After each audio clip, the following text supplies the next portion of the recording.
The real fun of episode 3 is the fact that it connects all the dots. Finally, you can see how episode 1 relates to episode 6 and how they all come together. A lot of the people that have followed the Star Wars saga over these years will obviously be interested in how Anakin becomes the man in the suit. And action! I'm not the Jedi that I should be. I want more, but I know I shouldn't. And cut. I think you can be a little bit more stronger on that, not moody. And I think when you say, I want more, but I know I shouldn't, you can turn away. You know, I want more, but so when you're saying, I know I shouldn't, you're turning away. I know I shouldn't. You know, you got to remember this is one movie, and it's meant to be seen 1 through 6. So I think when you watch the actual movie in order, the story will become very clear that Anakin is the chosen one. You refer to the prophecy of the one who will bring balance to the Force. You believe it's this boy? And even when Anakin turns into Darth Vader, he is still the chosen one. Oh, when you're a kid, you know, he's the pinnacle of all evil. There is that mystery there, you know. He is a man behind a mask, and up until now we didn't know who that man was.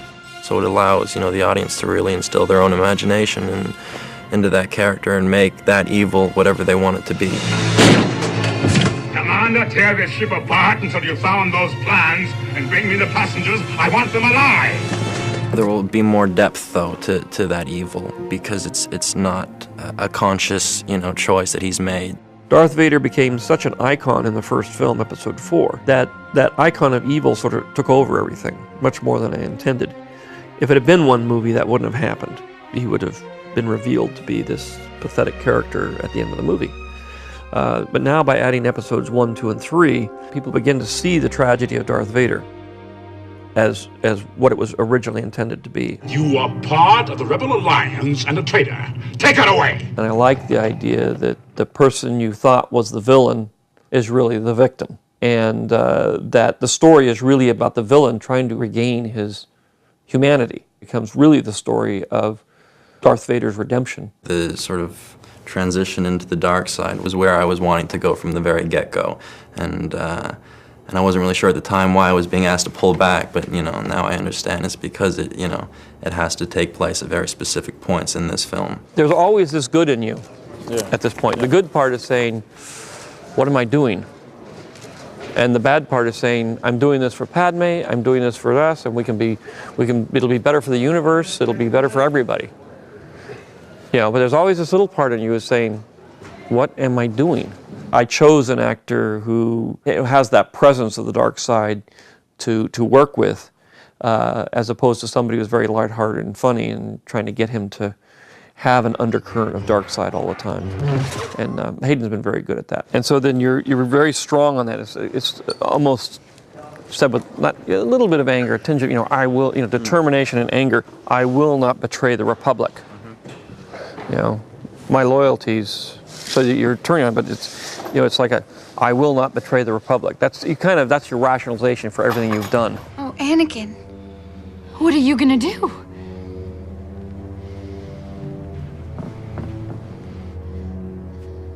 I will not betray the Republic. Nobody who's evil thinks of themselves as evil. My loyalties lie with the Chancellor. They always believe they're doing good, even though they're not. And so it's a matter of how does a person who is good turn to becoming an evil person. Well, he is under a lot of stress, Artu. Where we left him in episode 2, he was consumed by conflicting emotions. His love for Padme, a resentment of his Jedi obligations, and the restrictions that placed on his life, a feeling that he was being held back, a lust for power, which was really magnified by his mother's death, and a fear, which is important, a fear that such an occurrence could happen again. As a very wise man once said, Fear is the path to the dark side. Fear leads to anger. Anger leads to hate. Hate leads to suffering. When we find him in episode 3, he's still very much enveloped by these same tormenting feelings that, the Jedi aren't affording him enough respect. You are on this council, but we do not grant you the rank of master. What? Very prominent, rising disillusionment. You know, as you start complaining, there's got to be a little bit of anger behind it, a little bit of frustration. Okay. And action. Sometimes I wonder what's happening to the Jedi Order. I think this war is destroying the principles of the Republic. This war represents a failure to listen. Now you're closer to the Chancellor than anyone. Please ask him to stop the fighting and let the diplomacy resume. Don't ask me to do that.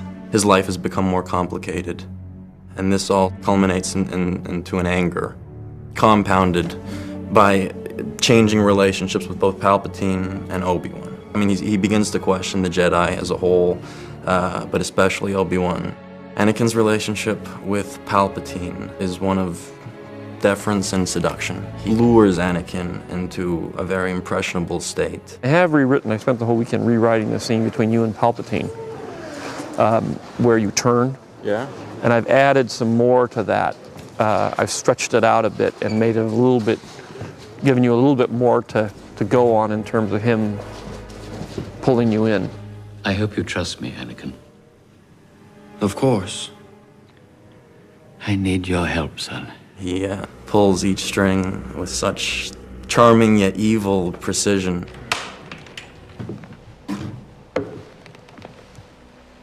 You wanted to see me, Chancellor? Yes, Anakin, come closer. I have good news. It happens once the Emperor starts to work on him and make him doubt things, make him doubt his relationship to the Jedi, make him doubt what is good in the universe. He throws out the possibility that he could keep his wife and save her from death.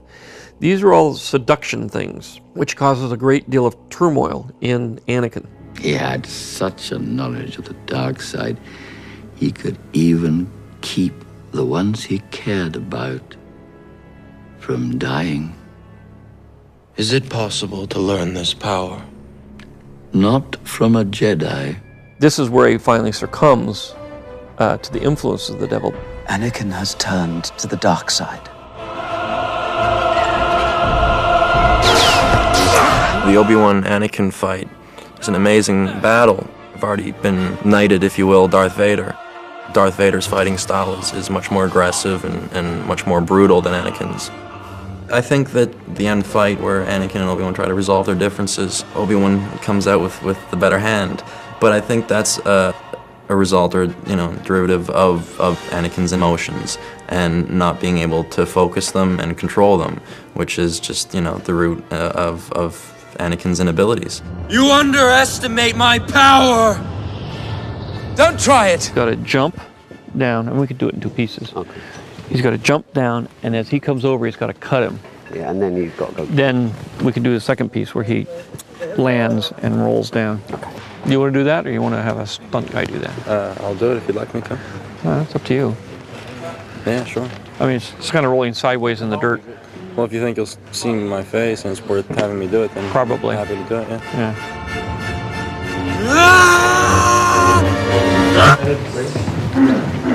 Take 4. Be mark. And action! Don't ask me, Anakin! Said you would destroy the Sith, not join them! And cut! You can do that little turn and you look back.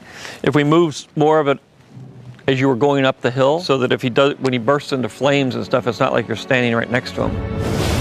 It's important in the end that you see the physical transformation of Anakin into this burnt up crisp, because that's the suffering he had to live with for the rest of his life. To me, I really wanted to show that there was some severe damage. There was a lot of stuff, a lot of bad stuff had happened to him, and that had kind of formed him. All Vader's experiences have formed him into what he becomes. We get to do stuff that I've basically been imagining since I was a kid. So this is the burnt Anakin stroke Vader makeup on Hayden Christensen, and this is what's going to bridge the transformation between Anakin and Darth Vader. Oh my God! Look at this. Oh, God! What's really freaky is that your eyebrows and your eyes, that you're in there. It's particularly nice. That's a scene all the fans are waiting for. Yeah. For him to come out of that pit looking like this. Yeah. Another prosthetic it was my first time having to, be burned. Slide down this way, keep coming down, and then you're going to put your feet up here. Yeah, up there on that. Set. And action! We know from Return of the Jedi what he looks like, so we use that as our model, that he's been all burned up in a volcano. And that was in, say, the original backstory. I felt it was important that we actually see that happen, so that we could see the consequences of these bad things that he did. Anakin, you're breaking my heart. You're going down a path I can't follow. Because of Obi-Wan. Because of what you've done. What you plan to do. He forces his friends to turn against him, which is heartbreaking. You were the chosen one! Obviously, one of the key elements in episode 3 is that we see him actually put into the Iron Lung. The mask finally close on him, that now he's an artificial man, but we know what's inside of it. And I think it's a new part to 4, 5, and 6 that people haven't seen yet. The man in the suit comes into being a more personalized character than what he was originally. I'm aware that there was a fair amount of hysteria on set when I first emerged as Darth Vader. You look just like Darth Vader. It's quite something. I can't even necessarily articulate how it made me feel. Lord Vader, can you hear me? And that part was very empowering. Yes, Master. A memory that won't leave me in the near future. The prophecy is that Anakin will bring balance to the Force and destroy the Sith. He becomes Darth Vader. Darth Vader does become the hero. Darth Vader does destroy the Sith, meaning himself and the Emperor. He does it because he is redeemed by his son. So, you have accepted the truth. I've accepted the truth that you were once Anakin Skywalker, my father. That name no longer has any meaning for me. It is the name of your true self you've only forgotten. I know there is good in you. So the prophecy is true. And by doing that, he redeems himself and goes from being Darth Vader back to being Anakin again. You were right about me. Tell your sister. You were right. Everybody thought of Darth Vader as this big evil guy that, had no heart. He was just evil. But in the end, it's not that at all. And here's a guy who has lost everything. He believes that he's the chosen one. He's not doing wrong things knowing that it's having a negative impact. So there's that sort of naivety to him now that wasn't there before. And it makes him more human in a lot of ways.